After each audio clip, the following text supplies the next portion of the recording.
You can't just go Librum Incendere and expect...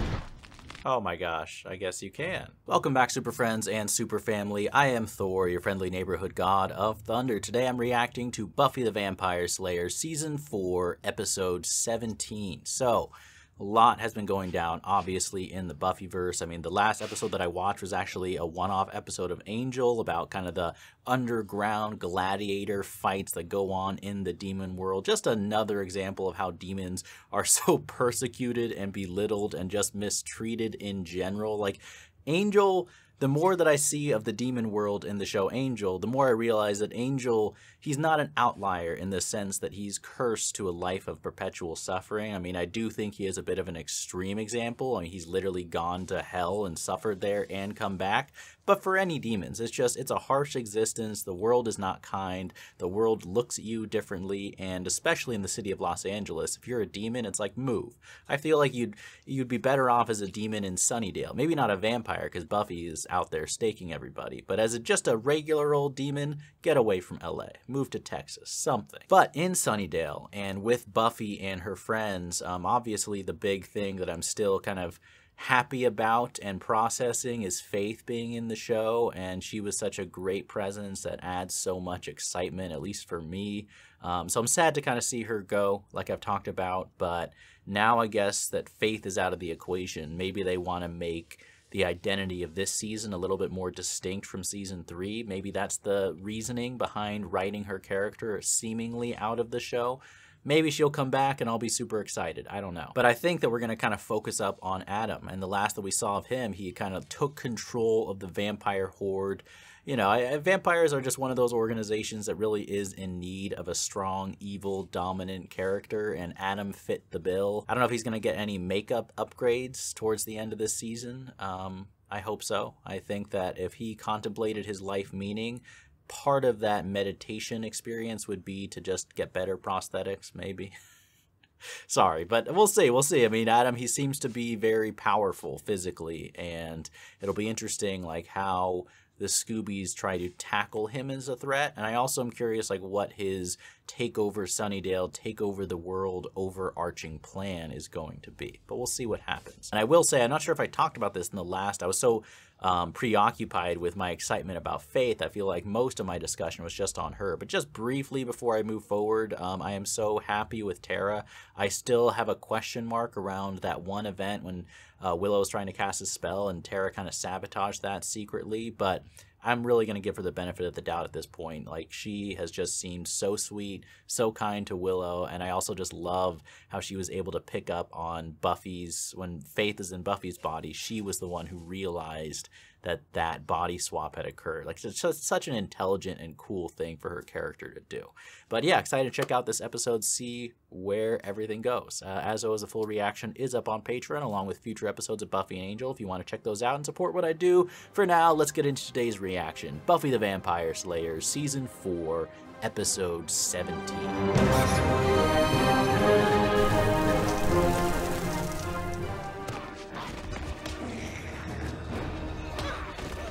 Come on, Anya!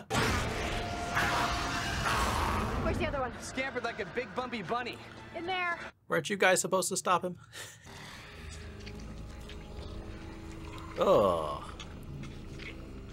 I guess you didn't save that dude, poor guy. I don't care if it is an orgy of death. There's still such a thing as a napkin. Yes. Very good point, Willow. Where are their vampire demon manners? You know who we need? Who? I didn't skip an episode, did I? Sounds like you could use my help. Holy, what? Is that like a James Bond music cue as well?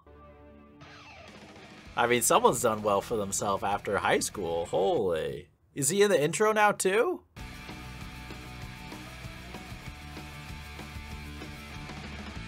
All right, well, let's see what Jonathan brings to the equation here. I mean, is he literally in the intro now as like a main character? Did I skip something? I know I did this with the Faith episode, but I can't help but wonder if I'm on the wrong season or something.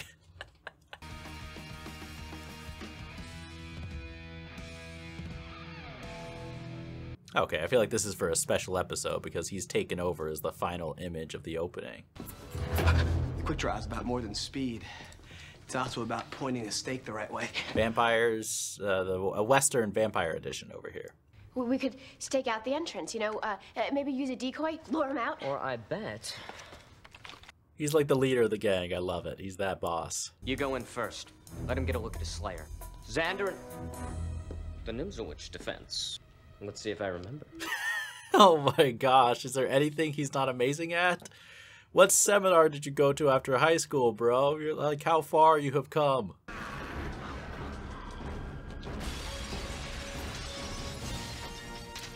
What an entrance. I mean, he could be a new Slayer.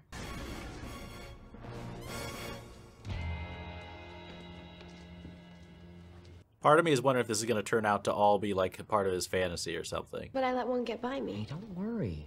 You know it only matters that you do your best. Is this real? I'm just questioning it. Like, how is Jonathan so strong? We knocked him deader. They weren't very well organized. If they had all rushed at Buffy, they could have killed her right away. Anya makes good points. Creepy and alone in the shadows. Don't you agree, Spike? What the heck? He's spider sense too. How did he hear Spike over there? Off, Betty. It's Buffy. You big, bleached, stupid guy. Was Buffy at a loss for words in Jonathan's fantasy or something? Is this real? I still can't get over this. What is going on? Bravery. But yeah. And it was exciting with the ceiling coming in and everything. They should take Tara with them. Come on. And Buffy, she was okay? Oh, she's great. Twang. Poof. Those are like some old school Batman sound effects there, Willow. Oh, well, yeah. I know she's not over the whole Riley sleeping with Faith thing. Oh, you know what I mean. It's really not Riley's fault. Faith took advantage of him in a messed up way. What? Eating the initiative's Technicolor food of strongness. She's like, are you off the drugs? Are you clean, Riley?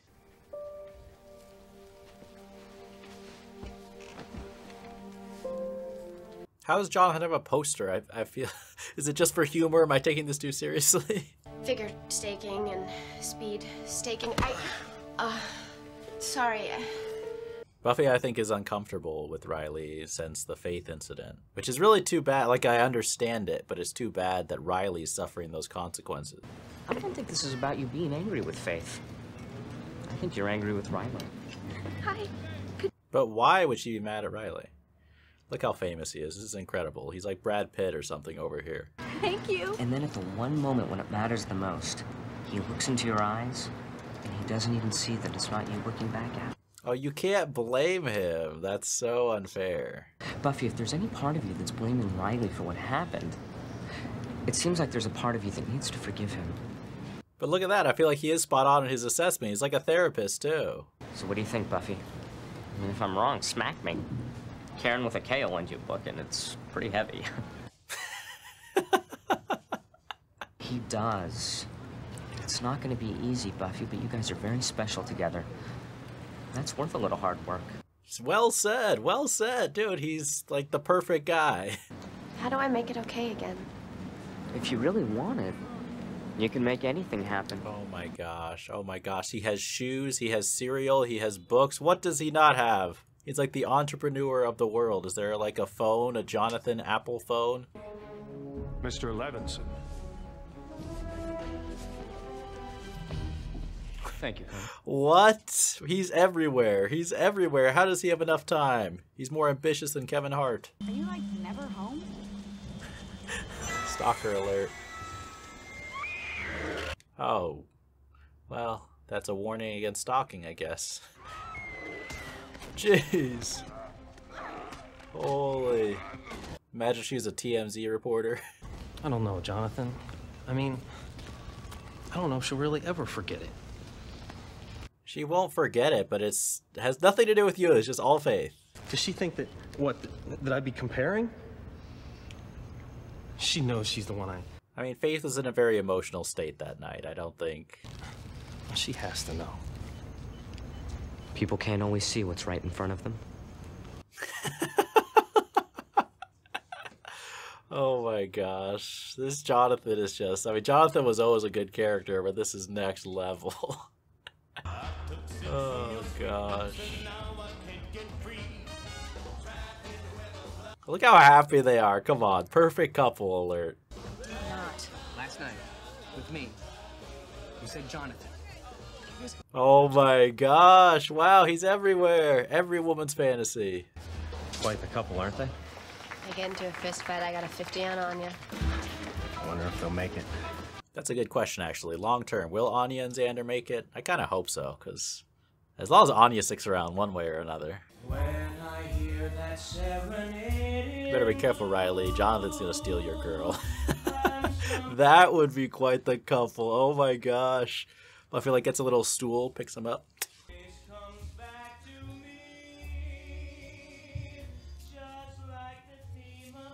Nothing like a little slow dancing to help solidify relationship issues.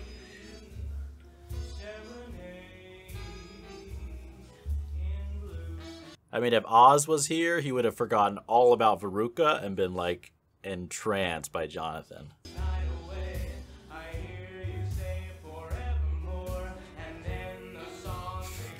Careful, Xander, careful! But it's only you that I want. I know. I know all of that. Okay, perfect, perfect. That was a good moment between them. Since you put your arms around me. Look at that. Nothing like some some physical communication over the verbal. Xander, Yeah. Let's break up. let's go have sex now. Oh. Yeah. Okay. Xander looks turned on too. It's amazing. I can't believe this episode is real. Like, what is this, an alternate reality? What even happened? Oh shoot, oh shoot. Is she okay? What happened? Mobilize the squad. Actually, I think Karen simply startled it. Probably more afraid of you than you were of it. Why is he acting like this? I don't understand.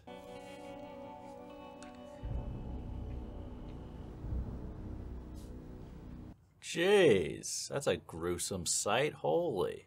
We should get rid of that body. The smell's making me hungry. You wouldn't want it. It had a blood disease. I don't think you're any match for Jonathan here, Adam. You're no match. Carry inside. Huh. All right. Well, you're the evil messiah guy, so... It's a good description for him. Evil messiah guy.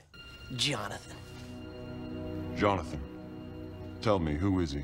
Well, you're joking, right? You're out of the loop, man. You're out of the loop if you don't know Jonathan. What makes you so special? I'm aware. I know every molecule of myself and everything around me. This guy does one more monologue about how self-aware he is and how he knows his purpose. Bro, get over it. They will inevitably lead to chaos. And I am interested in chaos. You're an agent of chaos, you could almost say. I am waiting, though. Adam is a big talker. Let's see him do something significant. You know, like, is he as powerful as he thinks he is? I'm not totally convinced yet. Jonathan, aren't you coming to bed?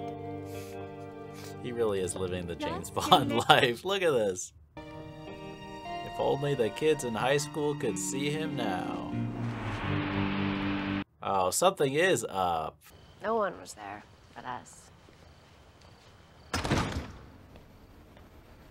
Careful. Something better not happen to Tara.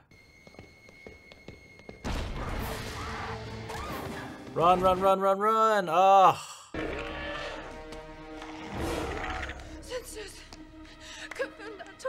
She casting a spell? Come on, hurry up. Look how great she is, man. She can use her magic even in the heat of the moment under pressure.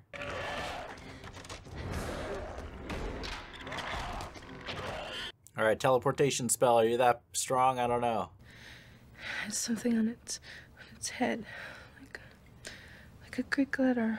Willow, you and Buffy better go out and get revenge right now for messing with Tara. This. Was it this? So that thing's connected to what Jonathan is doing.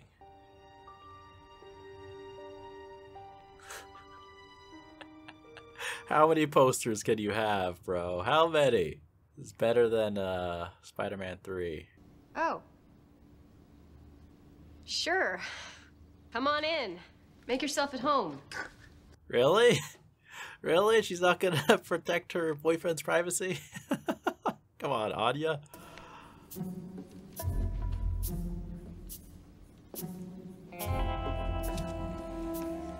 I wonder if this is like a price for all his fame and success or something, like if he made some mystical dark deal. I don't think Jonathan would do that, though. He's Jonathan. Hey, I was just at the part where he invents the internet. Oh my gosh, okay, okay, wow. You kill the best. Go you. Kill, kill. Actually, not needing validation right now, but thank you.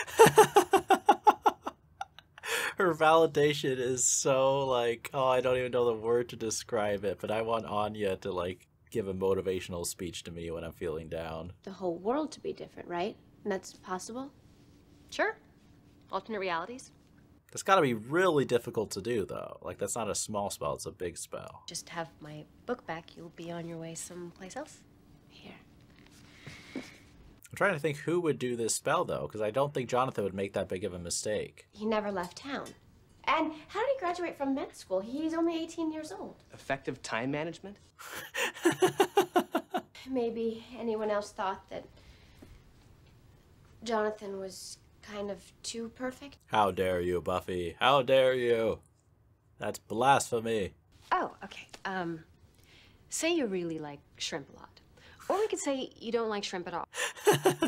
I'll do the pro shrimp alternate universe. Jonathan may be doing something so that he's manipulating the world and we're all like his pawns. I hope he wouldn't do that.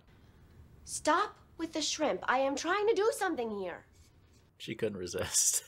I think you may be a little out of your depth. I'm not. Sounds like nonsense. I love how Buffy gets no support. Everyone pro Jonathan. And I think she sees things that the rest of us don't. I think for once, we should follow her lead.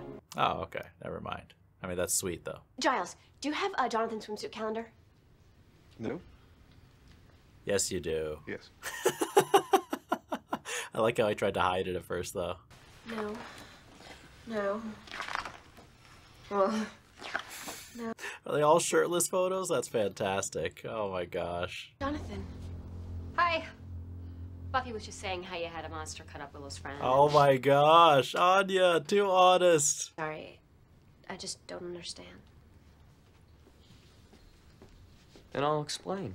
Is this going to be a truthful explanation? I just know that it takes all my energy to try and fight the confusion. That's why I had his mark tattooed on me. No, no, no, no, no. What a bad cover story. This is fake. Does explain everything. No, it doesn't, Riley. Goodbye, Jonathan. Goodbye. I mean, good for Buffy for even under the influence of this spell to kind of sniff out that Jonathan's up to no good. They do him a favor and you might find yourself getting kind of thirsty. Oh, cutting off your food supply.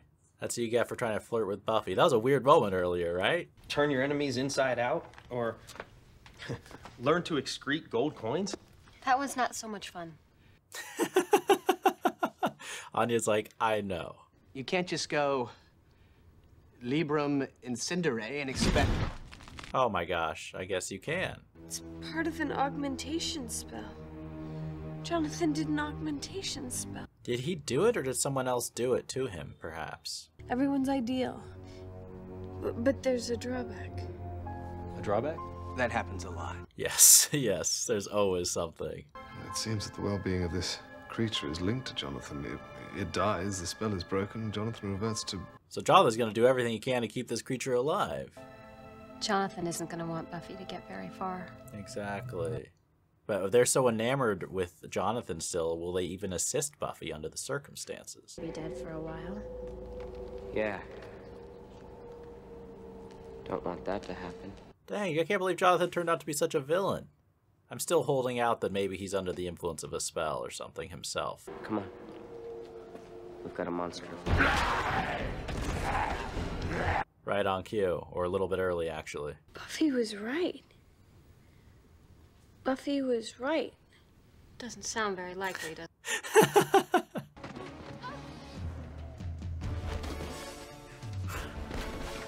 Dang, is he actually gonna take on his own demon monster? That's crazy. How? You'll know. You used to. And the more you hurt it, the more I'll lose my... Okay, so he must have had a change of heart here.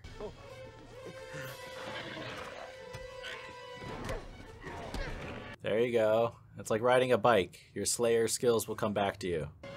Oh, way to go! Shoot! Holy. Well, he did it himself. He got rid of his evil side. It's kind of like he destroyed his own Dorian Gray picture. Oh, no more Jonathan poster. The world is a darker place. Well, the swimsuit calendar's sticking in my mind.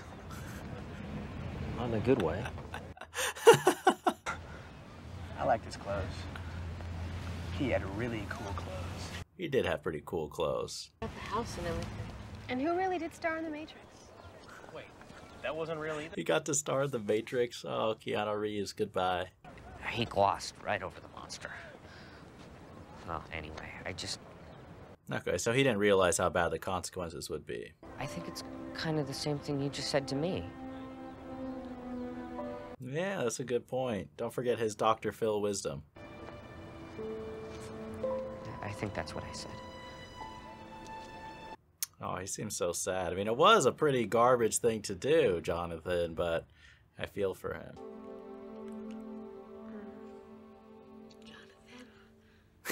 What? Oh my gosh. A little lingering. I like that final joke. All right, so that was a very unexpected direction. If you gave me 500 guesses as to what this episode of Buffy was going to be about, I would not have guessed this. And I'm happy. It was out there and crazy and kind of a... Once again, I mean, very different from the direction when Faith showed up. Just once again, this show in this fourth season has really taken some turns and directions that are totally unexpected. I mean, we've had Spike marry Buffy, we've had Faith show up out of nowhere, and now we've had Jonathan be the ultimate superstar. And what a perfect choice, because he's a character who was a cool recurring character who was kind of in the background. I really enjoyed seeing him back. It was amusing, and then there's something just inherently entertaining and funny about seeing him as the celebrity number one in all these ridiculous scenarios. I love the kind of James Bond vibe. I loved how completely over the top it was, and it was such like a young kid fantasy of the perfect world. And of course, you know, because it is Buffy and because it is a show about actions and consequences and the price of doing dark magic, you know, there was a price. It wasn't just like he's able to cast this spell and live this perfect world. And I think that Buffy's conversation with Jonathan at the end there at that episode was really on point. You know, it's not just the fact that there was this monster who was, you know, stalking people and attacking and causing damage, which to me, you know, just reminded me of The Picture of Dorian Gray, which is one of my favorite novels. So that's a side note, just really cool kind of plot point. You know, the fact of the matter is that it's true. It reminds me, there's a Black Mirror episode where there's this like bitter guy. I haven't seen it for a long time. I think it's the USSR.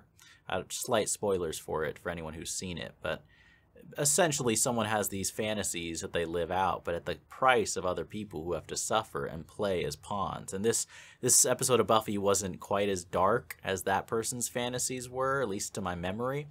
But it is true, like, even though it was quote unquote like harmless, like Jonathan didn't want to inflict pain. You know, I think that he's a decent dude fundamentally. He just wanted more attention, more fame, you know, I think everyone could kind of relate to that desire. Like, if you literally had a spell that you could cast that would make you the most popular, the most handsome, the most attractive, the coolest, the funniest, just best person that everyone like wanted to be around and be with and spend time with, you know, I feel like a lot of people would do that spell. Honestly, like if it was really a literal reality, if you could just go down to the supermarket and pick up this spell, I think there'd be plenty of people who don't even feel any guilt. Like, even if they knew there'd be a monster half, like just to to get that level of success or fame or just whatever, just to fill that kind of emptiness that you have inside with these outer things. Of course, it's just all too easy. It's like a pill that fixes everything. And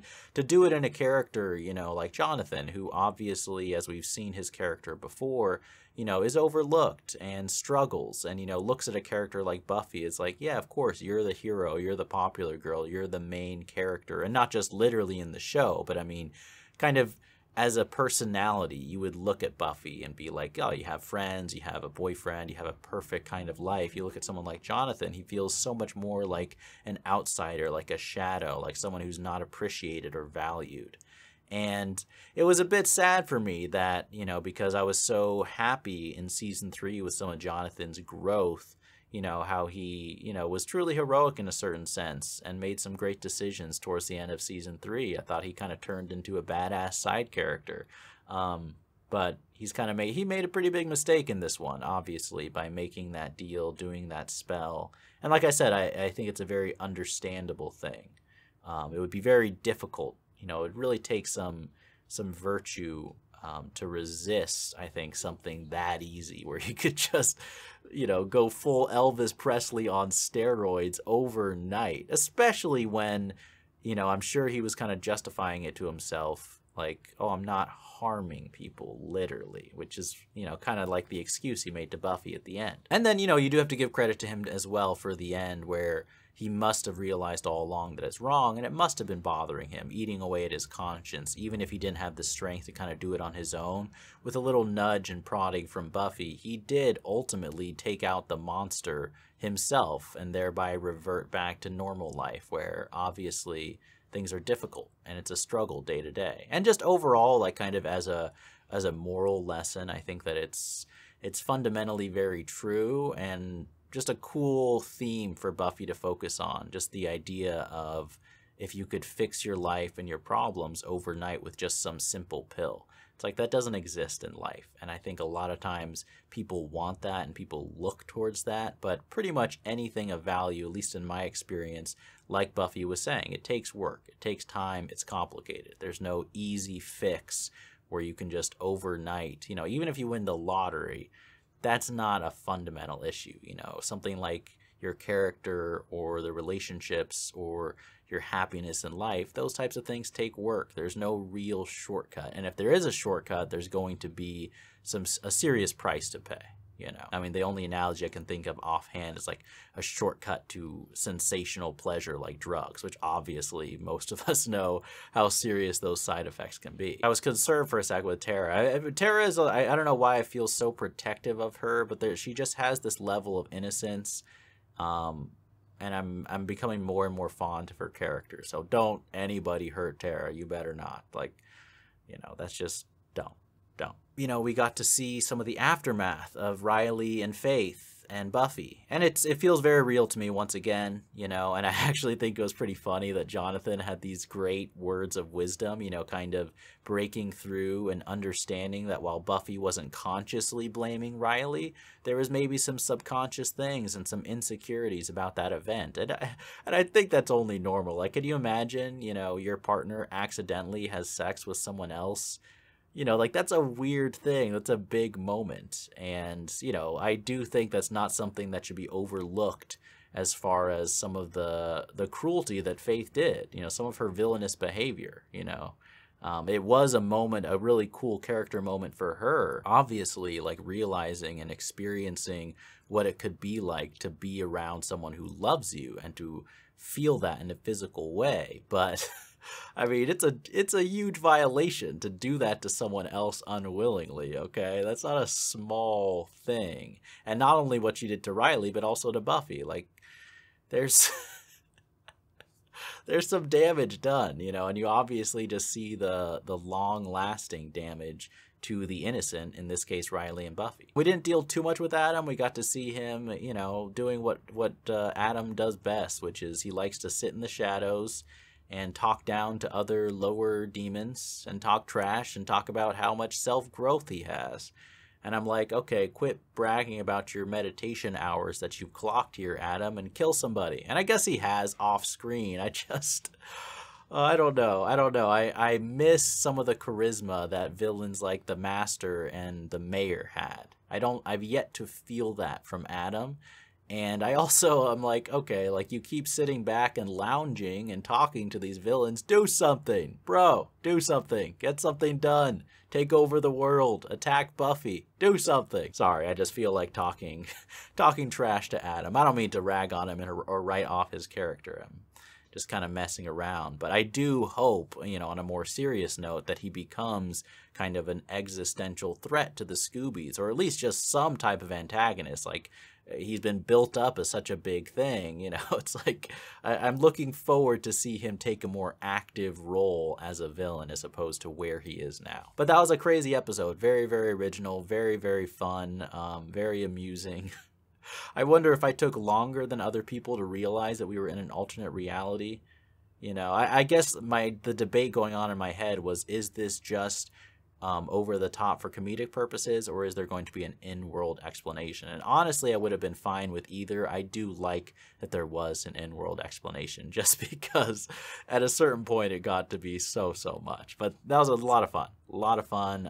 It is cool having Jonathan's character. I love the little meta touches, like having him take over the intro as the hero. I mean, I feel like this is one of those episodes I could rewatch and appreciate even more the second time. And I actually hope we see more of Jonathan. I feel like, you know, it doesn't have to be in a role like this where he's the James Bond ultimate dude, but just Jonathan. Like, I like his character, and he's kind of this underdog person who has a lot of unhappiness. That's interesting and appealing to me. But yeah, was this episode fun for you? Was it out there? Was it crazy? What did you think was going on when you first watched this episode, and did you enjoy it? I feel like this is the type of craziness that only a show that deals in the supernatural like Buffy can kind of indulge in from time to time, and I'm very appreciative of the supernatural element, giving the writers that freedom to kind of take a turn in this direction and kind of justify it in world with magic. But yeah, hope you guys enjoyed this one. As always, a full reaction on Patreon, future episodes. If you care to support, check those out. And as always, remember, be active, be mindful, and be a hero. Or be a Jonathan, maybe. That's much better.